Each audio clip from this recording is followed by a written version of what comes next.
In this video, you'll learn how to successfully launch an online course. So this video is going to cover the concept of online course creation right from the onset, where you'll choose the topic, you'll create the content, you'll publish it, and you'll sell it, and every technical requirement in between. So this is going to be probably a lengthy video, but this will cover everything you need to know about launching an online course. So if that sounds good enough for you, stick around till the end. Hello and welcome to the Binary IQ. If you're new to this channel, do consider subscribing and hitting that notification bell. Also, I'll be sharing this entire presentation as a PDF. If you would like to refer to it in the future, you can simply go ahead and download it from the description below. So with that said, let's jump into the topic. So in this video, we'll be talking about how to successfully launch your online course. This video will cover everything you need to create, publish, and sell your online course. There are a few requirements of an online course. So the first and the most important requirement of an online course is the content creation itself. The second part is the technical requirement of it all. So what hardware you need, what kind of software you need to launch an online course, and not only launch it, but to sell it, of course. And finally, it's the selling part itself. So even if you go ahead and create whatever content you want, you have every tech gear in the world, if you are not selling the course is not going to be successful. And hence, this sequence of creating an online course is slightly wrong. If I were to tell you after a lot of experience on not only creating it, but selling an online course, a successful online course has a different sequence. In this, you sell the course first, then you create the content, and then comes the technical requirement of it all. Now, of course, this may sound a little bit strange to hear, that how can you sell something which does not exist? But truth of the matter is that if you are hitting an important point, if you are hitting an important problem, and if you're going to be solving an important problem, people will buy whatever you sell them. It's very easy to sell water in a desert. Just remember that. In fact, you can pre-sell that water. So you can tell someone lost in a desert, give me some money and I'll take you to water, and you can get it done. So that's how, in essence, this whole thing works. You have to pre-sell the course. That is, your course concept should be strong enough that people are ready to buy it before you're actually creating it. The concept is called pre-sell, and we'll talk about it a little bit later. However, instead of taking you through this sequence, which is actually the sequence which will be successful in the long run, I'll take you through the requirements in a more general fashion. That is, we'll be talking about the content creation part first, because that is how things will usually work. So whenever it comes to the content creation part, just remember these three letters, MVC. Always create a minimum viable course. And we'll talk about that. However, the content creation itself has three key parts to it. First of which is choosing your niche. Now, niche is the topic of interest. So the first and the most important thing is that you should be passionate about the topic you're going to be teaching, or whatever subject you're going to be teaching. If there is not going to be passion regarding that, you won't be able to sustain it in the long run. Yes, of course, you can quickly create a small course and sell it, but in the long run, that course will sooner or later die off. The second most important thing is that you should be solving a very specific problem. Remember the word specific here.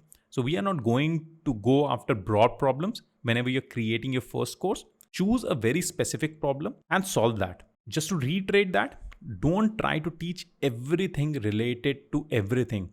So if you're trying to solve a problem, just specifically solve it. Do not solve every problem linked with that problem. Once you're starting off, you should be focused.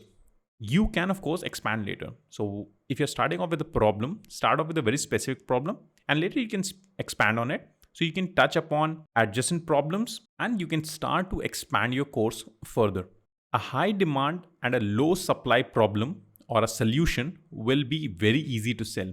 So again, going back to the example of selling water to a person in a desert, it's a high demand case with a low supply of water. So it's very easy to sell there.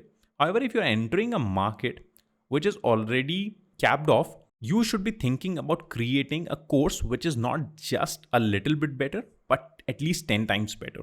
That is how you'll capture the market itself. And that is how your course will be successful. So whenever you're choosing a topic, just remember that you should be not only passionate about it, but you should be solving a very, very specific problem and you should be focused like a laser. Moving on to the next point regarding content creation, that is sell before you create. This is one of the most underrated skills to have, one of the most underrated advice you'll get, but always sell before you create. Now, I have learned it the hard way. I have created many courses in the past, but when it comes to selling, not everyone wants it. So it's better that you ask whatever audience you have what they exactly want. Now, of course, not every one of you will have an audience. If you don't, ask your friends, ask your family, ask whoever you can get in touch with, whoever is related to that problem directly or indirectly. Never create what they need, always create what they want. Again, this may sound counterintuitive, but this is how it works. Of course, in the longer run, again, you should be creating what the audience needs. But when you're starting off, create what they want. So sell before you create. There is a simple term for it, pre-selling your course. Now, we are not talking about duping your audience or taking away their money and running. It's not a scam. It's not anything like that. Pre-selling is a simple way of offering discounts to anyone who is ready to join your course before you're actually creating it. And this is a very common practice in games and softwares and in fact courses as well, where you offer your audience to participate into the beta version of your course. And if you do get a lot of pre-sales, you know that you're solving a problem which people are interested in buying a solution to. So always pre-sell your course. This will not only give you the confidence of creating your course, but it will also help you find out what the true problem is. You can do that by giving away surveys, asking your audience what they really want, and creating a course around it. Once again, just to repeat, create only after selling, not before that. Finally, whenever you're creating a course, create a minimum viable course, which means create the smallest course possible. Do not try to teach everything. Teach whatever they want, not what they need. Later on, of course, you'll have to go into the need part. Moving on to the effective course creation, there are a few things which you should understand whenever you are creating a course. So if you have to understand how to create a course, just remember two things, or remember this simple linear diagram where we have a starting point and we have an ending point. So on the left side, we have a student who knows nothing about the topic. So he has zero knowledge. He doesn't know anything of value regarding that topic.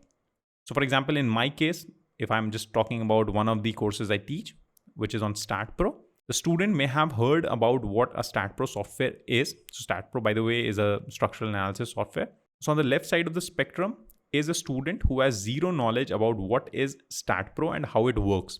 However, what I want to do is take this student and take him to a destination where his knowledge is 100%. That is, he knows everything relevant about the subject. So in my example, the course would be something where the student by the end of the course knows how to create a multi-story RCC structure using the StatPro software. In the starting of the course, he doesn't know anything. At the end of the course, he knows everything about creating a multi-story RCC structure using StatPro. So again, you can see it's a niched out product. It's a niched out course, yet it is very, very specific. So I'm solving a very specific problem. And whenever you're trying to create a course, just try to think of the entire process as taking a person from the left side to the right side. Now, of course, this is not going to be a very straightforward thing because you cannot directly take a person who has heard nothing about StatPro to actually creating a multi-story structure using that StatPro itself. So herein comes a few milestones in between. So while taking a student on the journey to the destination, there will be a few milestones. So say by the end of the milestone 1, he knows how to model in Stat. So he knows how to model a structure. So taking a person from the left side to the first milestone where he knows nothing at the left and he knows something about modeling in Stat, this is kind of a short course, and a short course is called a module. You can call it chapters, you can call it anything, but in essence, you're trying to break your course into a few parts.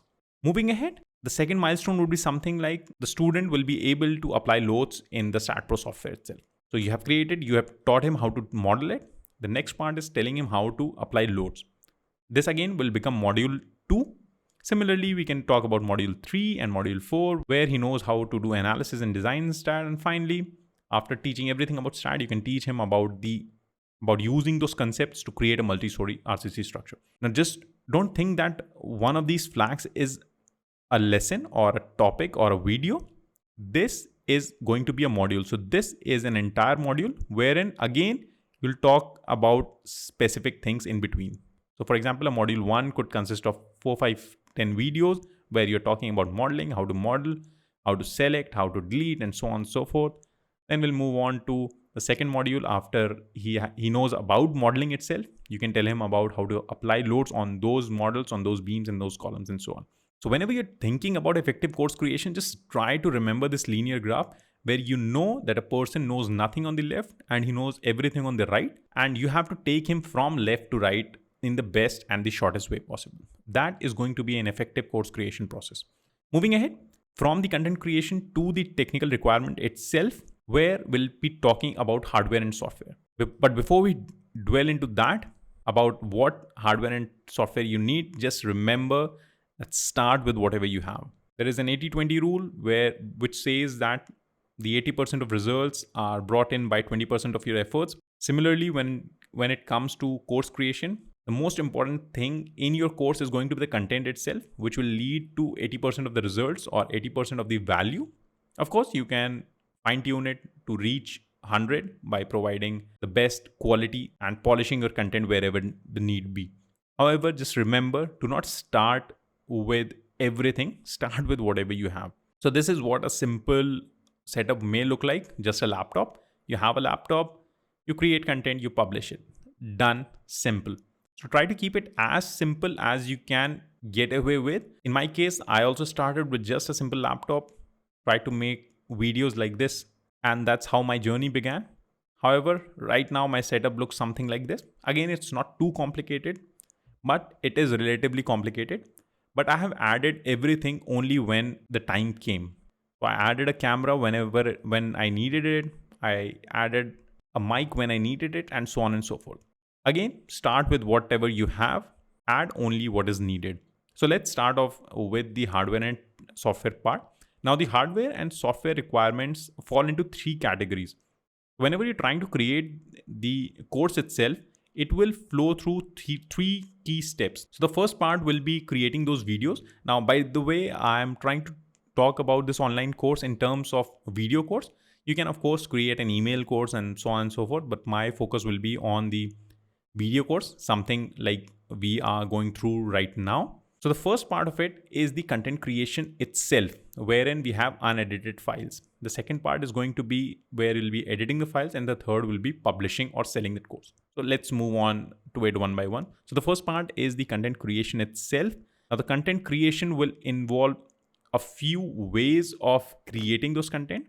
So the first and the simplest way is a video recording. So that may look something like this. So I'm recording a video in front of you, in front of camera, and that is essentially what a video camera recording would be. So I may have a board at the back and I'll be writing on it. That's one way of doing it. The second way is I'll simply speak to you. But all in all, in this case, what I'm needing is just the camera itself, nothing else. The second way is presentation mode or the scribbling mode. So this is something what you have been seeing. So I have presentation on. Now what I can do is scribble on it as well. So you haven't seen scribbling yet, but I'll just show you.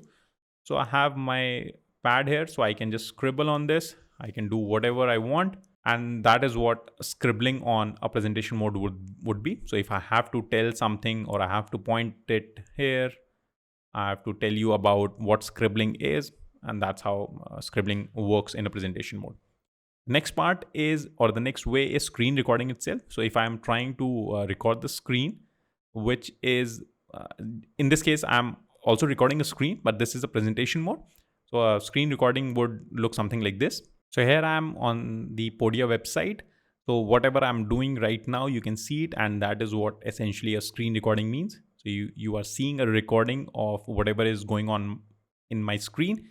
And this is usually used when you're trying to explain your software. So in my case, when I'm teaching StatPro or eTabs or whatever structural analysis software there is, I'm going to be sharing whatever I'm doing on the screen, and that is essentially called screen recording. Finally, if you combine a part of one of those with the other, say for example, if I have a presentation mode on with a video recording, something like this. So I have my face at the right side. That is a combined view or a combined way of using these three techniques above.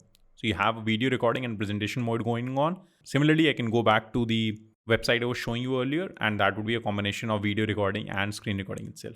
So let's one by one see whatever hardware and software we need for these different kinds of content creation. So what I've done essentially in this entire video is to take you through the free aspects of it, the paid options, and finally whatever setup I'm using.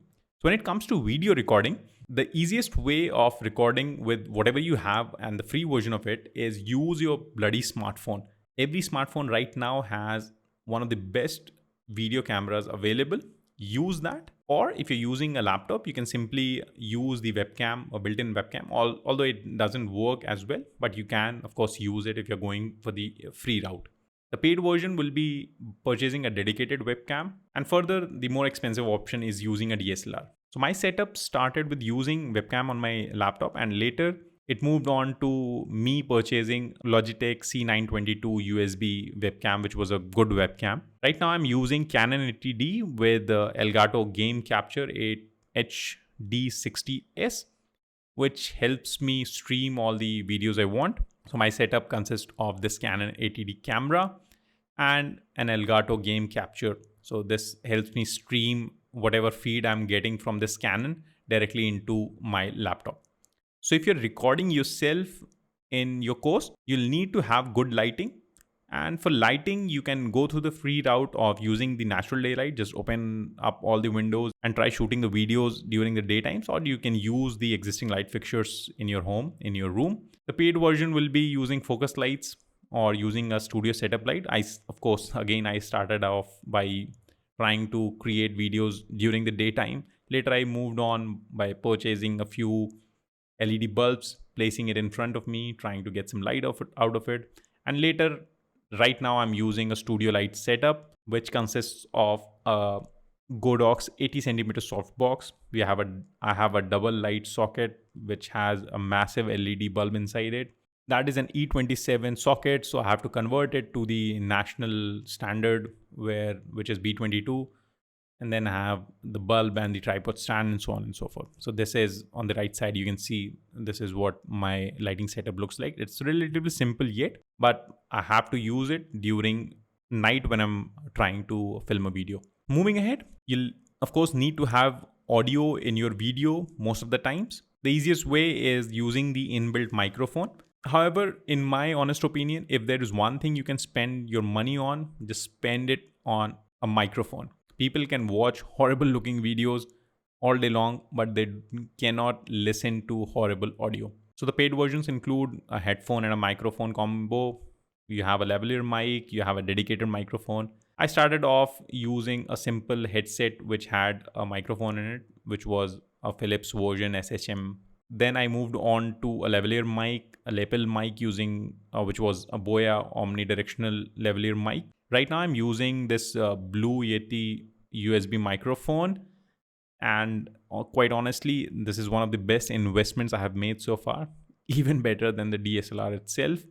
This is one of the easiest plug and play microphone to use, and if there is one sales I would like you to make your course better, that would be purchasing this mic itself.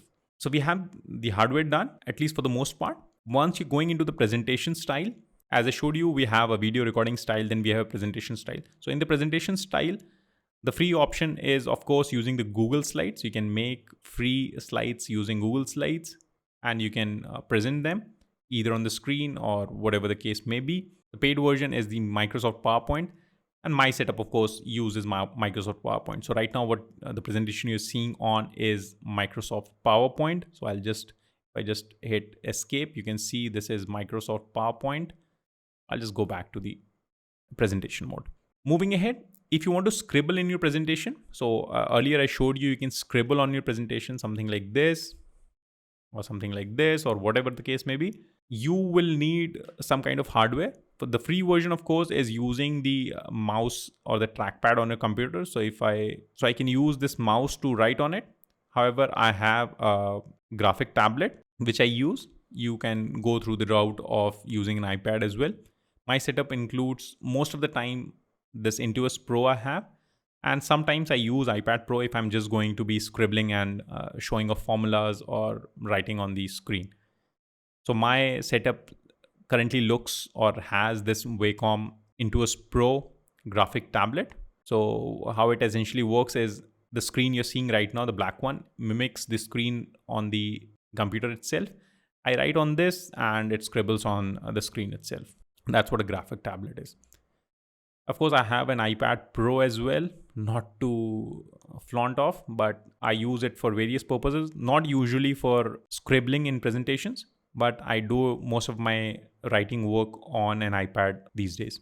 If you want to record your screen, there are different ways of doing it. The free and the most popular way is using OBS.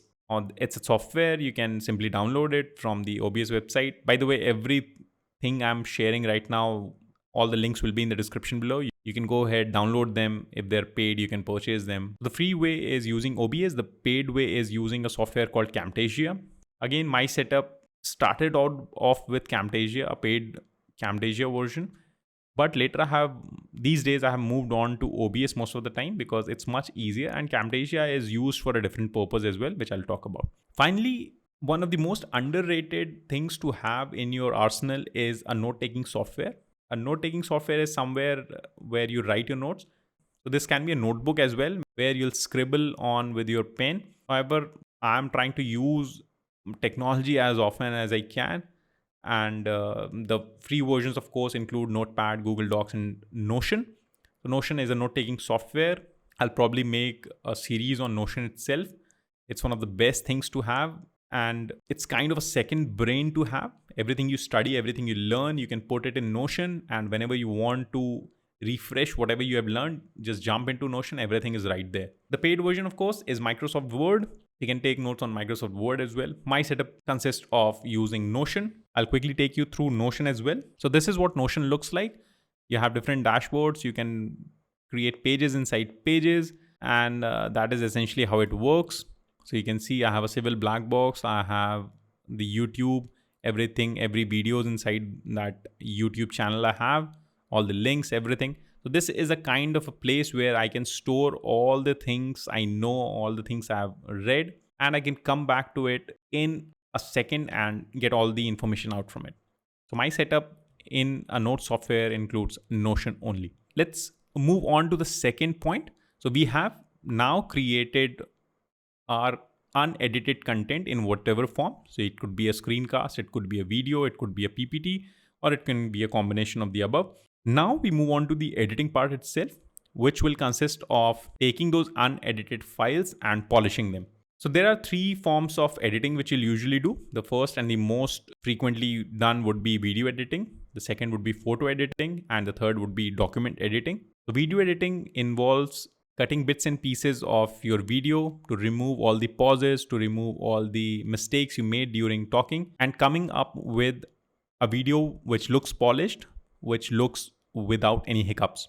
Now the free version, of course, is the inbuilt video editor. Every operating system comes with an inbuilt video editor. In fact, mobiles these days also come with an inbuilt video editor. Although they're not good, but they're good enough to get the work done. The most popular paid ways, or at least how I see them, are these three: Camtasia, Adobe Premiere Pro, and if you're going to be an advanced user or advanced video editor, you'll be using Adobe After Effects. My setup started with Camtasia because Camtasia is very easy to use for a beginner. I started off with Camtasia. That worked also as a screen recorder, if you remember.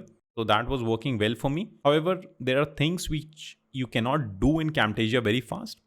So I switched on to Adobe Premiere Pro. However, Camtasia, I still use Camtasia for a few things because it's much easier to zoom in and out when you were trying to show something in software or in a screen recording.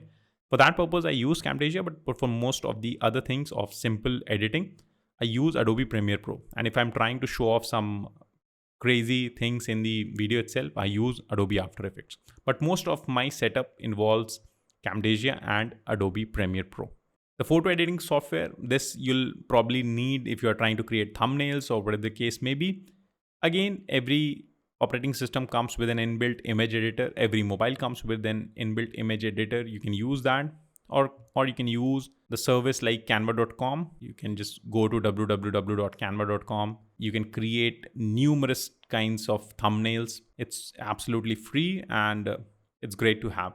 The paid ways, of course, or the advanced way rather, will be using Adobe Photoshop.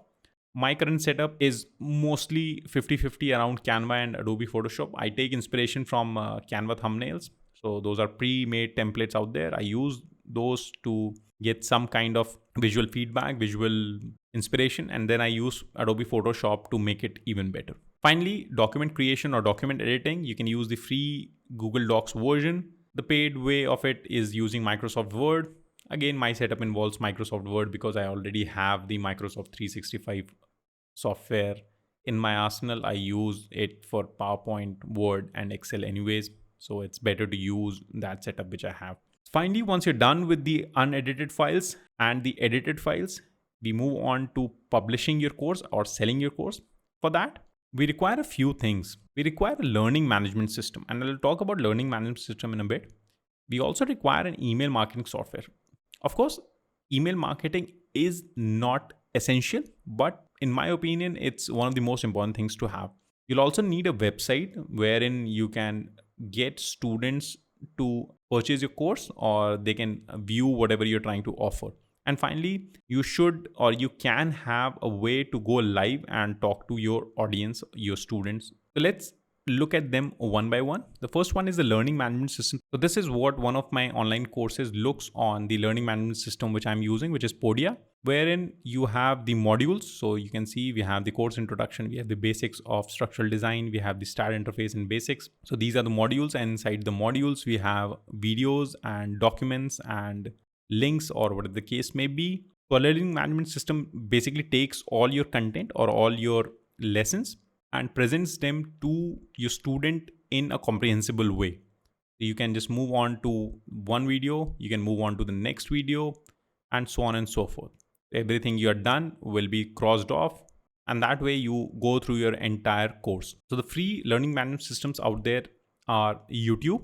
You can of course create a course on YouTube itself, and if you go through my YouTube channel on the other YouTube channel, you can see I have a lot of courses or a lot of videos in sequence. But the problem with something like YouTube is that you do not control the content. YouTube does.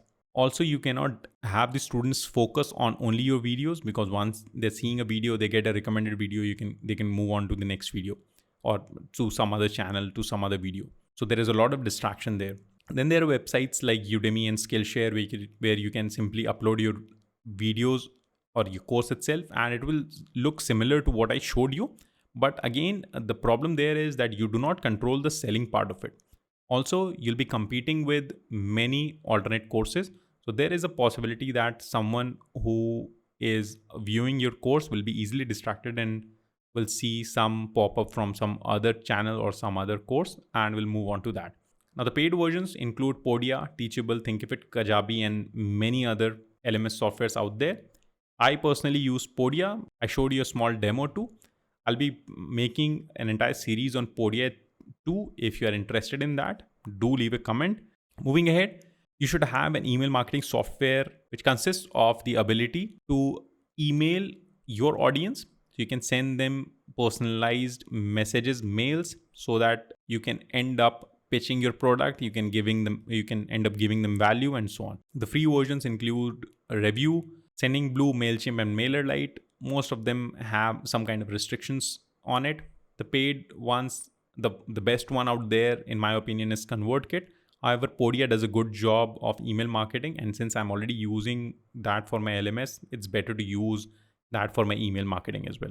So once you have a course, you'll also need a website where you can showcase your course. And the free version, of course, is WordPress. I have a lot of videos on WordPress. If you would like to watch them, there is a series out there. The paid versions include, again, Podia, in my opinion, is a very good way of creating a website, primarily because you already have Podia once you are having an LMS. At least I do, and I try to keep it simple. So I'm using Podia for most of the things because it gets the job done. The other paid options are Squarespace, Wix, and many others.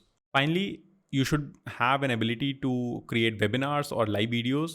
The best ones and the free ones out there are Google Meet and YouTube. The paid versions include Zoom, which is gaining a lot of popularity in the past few years. My setup includes Podia and YouTube. Podia gives me the ability to even sell my webinars and live videos.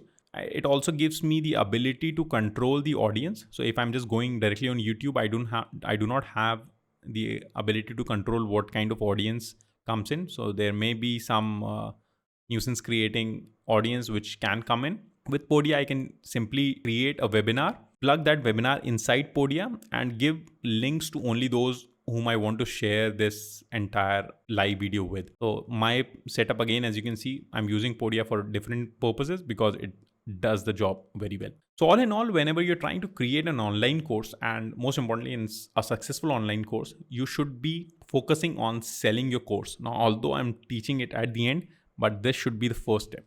Now, when it comes to selling, always sell before you create. If you're providing value, if you're solving a problem, people will pay you. Just remember that. Now, different ways of selling your expertise involve organic sales or referrals, which is if you have an audience, you can sell them directly. If you do not have an audience, you should be creating a way to gain audience. This could be done by creating a YouTube channel, something what I'm doing right now.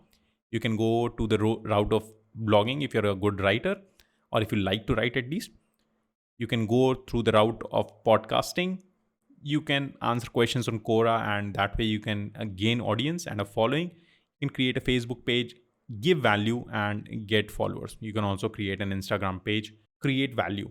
So at the end of the day, you have to create values to get some kind of traction, some kind of an audience to follow you. Once you have that, you can pitch your product, you can pitch your course to those, and whoever is interested in solving that particular problem would ultimately end up buying your course. The paid advertisements include Facebook ads and Google ads and YouTube ads and so on and so forth. You can go to the route of Instagram ads as well. Now, the problem with, or at least my problem with paid advertisement is that unless you have proven your organic sales, or you have some way of determining that your course is good enough, in the sense that not only is it polished enough, but it's also solving a specific problem which people want to get solved. If you are hitting those things well, and if you have a proof of concept in that way, it's better to go into the paid advertisement mode. And there are different ways of doing it. I'll probably make videos on each of them in the future. Finally, and the most important thing of it is funnel your audience. So you can either get audience through the organic sales method or through the paid advertisement method. Either way, you should try to funnel those audience. Funneling includes capturing their email. So there should be some way of getting them to give their email to you. That way you have a direct line of contact. So for example, I have this YouTube channel. I have a few subscribers. Now, I do not have an ability to contact them directly. Yes, I can make a video, but not every one of those would watch the video. So it may happen that YouTube doesn't recommend my videos. So whatever content I'm trying to show my audience, my subscribers, they're not able to watch it. I do not have control over the algorithms YouTube works on, or for that matter, any software or any social network works on. So I do not have a way of directly contacting or directly talking to my audience. So the best way of doing that is capturing their email, and that is done through the email marketing. I'll talk about that in a future video. Whenever you're funneling your audience or getting their email, always send them value emails. For example, the book I'll share with you in this video, you'll have to submit an email to me. Now, once you do that, I'll be sending you value-packed emails. If you like them, and if you find those emails valuable, you look forward to my future emails. And that way I'm trying to create some value before offering you something. Once I have set up a sense of value in your eyes, I can sell you something. So for example, in future, if I create a course and you know that my content is good enough and it's worth it and that I'm solving a problem, as soon as I pitch a product, you will be eager to buy it. But that happens only when I'm giving you value. Just remember that. Value sells, nothing else. So all in all, when it comes to creating an online course, remember that you have to sell the course first, then you move on to creating your content, and that content creation will take you to the technical requirements, whatever you have. But remember, start with whatever you have. Choose the most passionate niche you have, passionate topic to talk about. Use whatever tech you have at your disposal, use whatever softwares you have at your disposal, pre-sell your course, and then move on to the content creation and the polishing part. Then move on to purchasing good gear.